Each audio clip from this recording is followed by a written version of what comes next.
Hydraa commission Ranganath మాట్లాడుతున్నారు. ఆ live చూద్దాం. మన అందరం కూడా సిటిజన్స్ ఆఫ్ ద కంట్రీగా మన ఎన్వైరన్మెంట్ని అంటే మనం it is the duty of all the citizens to protect the environment అనేది చాలా స్పష్టంగా 51AGలో రాజ్యాంగంలో పొందుపరుచున్నాయి అన్నమాట. నెక్స్ట్ అట్లనే 51AI దాంట్లో కూడా చాలా స్పష్టంగా రాజ్యాంగంలో మన పబ్లిక్ ప్రాపర్టీస్ అంటే ఏదైతే ప్రజల ఆస్తులు ఉన్నాయో ఆ ప్రజల ఆస్తులన్నింటినీ కూడా మనం కాపాడాల్సిన బాధ్యత మన సిటిజన్స్ అందరి మీద ఉన్నాయని కూడా చాలా స్పష్టంగా రాజ్యాంగంలో కూడా చెప్పడం జరిగింది. సో ఈ అన్నిట్లో కూడా ఈ క్రమంలో మీ అందరికీ తెలుసు హైడ్రా అనేది ఇది దీని యొక్క ఫంక్షన్స్లో ప్రధానంగా డిజాస్టర్ మేనేజ్మెంట్ ఒకటి ఉంటుంది, రెండోది అసెట్ ప్రొటెక్షన్ ఉంటుంది. డిజాస్టర్ మేనేజ్మెంట్ అసెట్ ప్రొటెక్షన్ రెండు కూడా దాన్ని వేరువేరుగా చూడాల్సిన అంశాలు కాదు, రెండు కూడా ఇంటర్లింక్డ్ కాన్సెప్ట్సే. అంటే డిజాస్టర్ మేనేజ్మెంట్ అంటే విపత్తు నిర్వహణ, నెక్స్ట్ అసెట్ ప్రొటెక్షన్ అంటే ఆస్తుల పరిరక్షణ, అంటే ఆస్తులు అంటే ప్రభుత్వ ఆస్తుల పరిరక్షణ. సో ప్రభుత్వ ఆస్తుల పరిరక్షణ అంటే కనుక మనందరిది అనమాట. ఒక చెరువు, ఒక నాలా, లేకపోతే ఒక పబ్లిక్ ల్యాండ్, అది గవర్నమెంట్ ల్యాండ్, ఆర్ ఒక పార్కు, ఆర్ లేఅవుట్లో ఓపెన్ స్పేసెస్ ఉంటాయి. ఆ లేఅవుట్లో ఓపెన్ స్పేస్ ఒక లైబ్రరీ కోసం, లేదా ఒక జిమ్ కోసం, లేదా ఒక క్లబ్ హౌస్ కోసం కేటాయించిన దాన్ని అసోసియేషన్ వాళ్ళు ఎవరో దాన్ని అమ్మటం చేస్తే కనుక దాన్ని కూడా పరిరక్షించే బాధ్యత కూడా హైడ్రాకి చాలా స్పష్టంగా ఇవ్వటం జరిగిందనమాట. ఇంతేకాకుండా ఇది మనకి అంటే ఇవన్నీ కూడా జీవోలో చాలా స్పష్టంగా మెన్షన్ చేయడం కూడా జరిగింది. దీన్ని మీ అందరికి కూడా ఇంతకుముందు పలు సందర్భాల్లో కూడా చెప్పడం కూడా జరిగింది. అయితే ఈ మధ్య అంటే మనం ఎందుకంటే ఈ సోషల్ మీడియాలో అంటే మెయిన్ స్ట్రీమ్ మీడియా ఎప్పుడు కూడా వాళ్ళ నుంచి పెద్ద సమస్య ఏమీ అనిపించలేదు కానీ బట్ సోషల్ మీడియాలో చాలా సందర్భాల్లో కూడా హైడ్రా పైన తీవ్ర వ్యతిరేకత, లేకపోతే హైడ్రా యొక్క దీన్ని అంటే చాలామంది హైడ్రా బాధితులు ఉన్నారు అని చెప్పేసి కూడా ఈ విధంగా కూడా మనం చూస్తూ ఉన్నాం అన్నమాట. హైడ్రా బాధితులు అంటే కనుక మనం చూడాల్సింది ఆల్బర్ట్ ఐన్స్టైన్ ఒక ఫేమస్ కొటేషన్ ఉంటుంది అనమాట. ఏమంటాడంటే world is a dangerous place to live not because of those doing evil but because of those vast majority who are silent and just watching అని చెప్పి అంటాడు. అంటే మీరు ప్రపంచం అనేది ఒక డేంజరస్ ప్లేస్ టు లివ్, ఎందుకు దానికి మీరు అంటే నాట్ బికాజ్ ఎవరో కొంతమంది దాంట్లో తప్పు చేస్తున్నారని కాదు, వాళ్ళు తప్పు చేసేవాళ్ళు అనేది కాదు, బట్ సైలెంట్ మెజారిటీ ఎవరైతే ఉన్నారో వాళ్ళు ఊరికనే దాన్ని బయట నుంచి చూస్తూ ఉంటారనమాట. చూస్తూ ఉన్న వాళ్ళ వల్ల నష్టం ఎక్కువ ఉంటుంది అనేది కూడా చాలా స్పష్టంగా ఆల్బర్ట్ ఐన్స్టైన్ కొటేషన్ మనందరం కూడా గుర్తు చేసుకోవాలి. రైట్, ఇప్పుడు దీంట్లో ఈ వ్యతిరేకత దీని గురించి మనం మాట్లాడుతున్నప్పుడు హైడ్రా మీ అందరూ చూశారు ఫస్ట్లో ఏది ఇంపార్టెంట్ స్ట్రక్చర్స్ని డిమాలిష్ చేయగానే ఇది ఉన్నది అంత దానికి చాలా బ్రహ్మాండంగా చేస్తున్నారన్నారు. 2-3 అంటే ఈ గతంలో జరిగినటువంటి 2-3 ఏదైతే కనుక డిమాలిషన్స్ ఏమైనా జరిగినప్పుడు దాని గురించి కొంత అంటే అడ్వర్స్గా రిపోర్ట్ చేయడం కూడా దీన్ని కూడా నేను ఒకసారి దాని మీద కూడా క్లారిటీ ఇవ్వదలుచుకున్నాను. సో కొన్ని స్ట్రక్చర్స్ మనం ఇంకోటి మీ అందరికీ కూడా మేము చెప్పాల్సింది, ప్రతి స్ట్రక్చర్ కూడా ఏదైతే కనుక అన్ఆథరైజ్డ్ అయితేనే దాన్ని డిమాలిష్ చేయడం జరిగింది. ఎక్కడ కూడా GHMC permission, HMDA permission list కూడా ఇస్తారు మీ అందరికి కూడా. తర్వాత మొత్తం దాదాపు 27-28 స్ట్రక్చర్స్ని ప్లేసెస్లో డిమాలిష్ చేసినప్పుడు ఎక్కడైతే కనుక ఆ పర్మిషన్ సపోజ్ ఒకటి పంచాయత్ సెక్రటరీ ఇస్తాడు, ప్రస్తుతం మున్సిపాలిటీ పాత డేట్ తోటి ఇచ్చాడు డిండిగల్ కేసులో, డిండిగల్లో మేము చేసినటువంటి అక్కడ చెరువులు అక్కడ పాత డేట్ తోటి ఇస్తే ఆ పంచాయత్ సెక్రటరీ వాజ్ సస్పెండెడ్, అతను అరెస్ట్ అయ్యాడు. తర్వాత దాని మీద ఆ డెవలపర్ ఎవరైతే బిల్డర్ ఉన్నారో ఆ బిల్డర్ మీద కూడా కేసు పెట్టడం జరిగింది. కేసు పెట్టిన తర్వాత అది పర్మిషన్ ఈజ్ నో పర్మిషన్ అయినా కానీ కూడా డిమాలిషన్కి ముందు అది రిజిస్ట్రేషన్స్ జరిగి ఆ బిల్డరు అమ్మటం జరిగిందనమాట.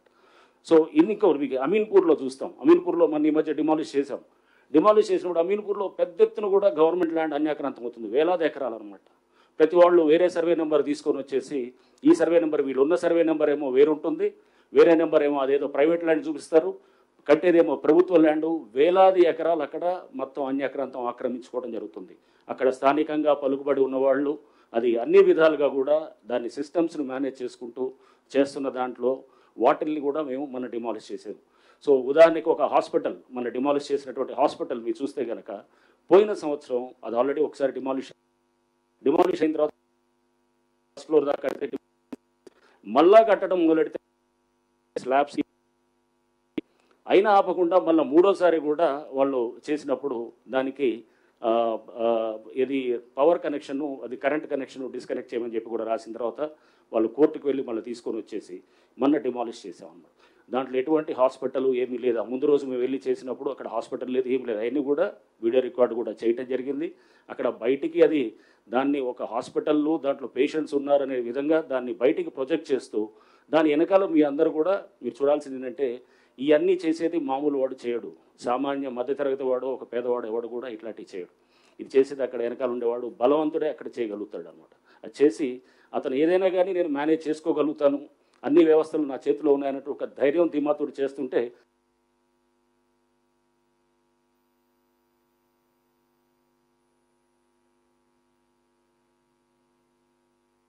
చూస్తే ఇంకా అక్కడ కూడా చాలా విల్లాస్ డిమాలిషన్లో వచ్చినటువంటిది కూడా మనం చూస్తే కనుక అక్కడ ఆల్రెడీ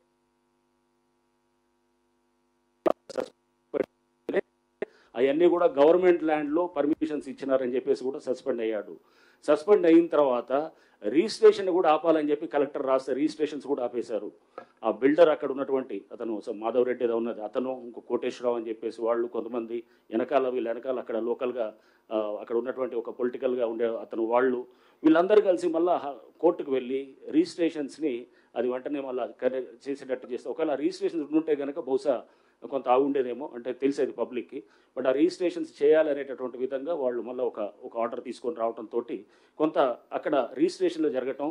మేము డిమాలిష్ చేసే ముందు కూడా అక్కడ ఒక జస్ట్ హార్డ్లీ ఒక 1 month ముందో లేకపోతే ఒక లాస్ట్ ఒక 1-2 months ముందు కూడా వాళ్ళు గృహప్రవేశం చేసిన సందర్భాలు కూడా చూసాము. అంటే డ్యూ డెలిజెన్స్ అక్కడ ఆల్రెడీ పంచాయత్ ఆఫీస్కి వెళ్ళి నేను వాళ్ళతో మాట్లాడాను. వాళ్ళందరూ కూడా మా ఆఫీస్కి వచ్చారు.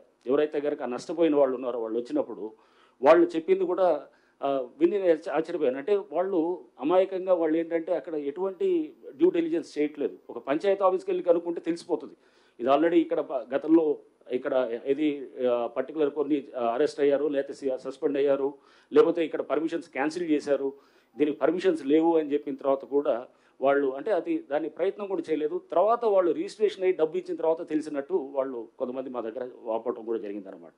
అంటే వాళ్ళు అక్కడ కొంత చేయాల్సినటువంటి కొన్ని ప్రిలిమినరీ ఎంక్వైరీస్ చేయలేదు.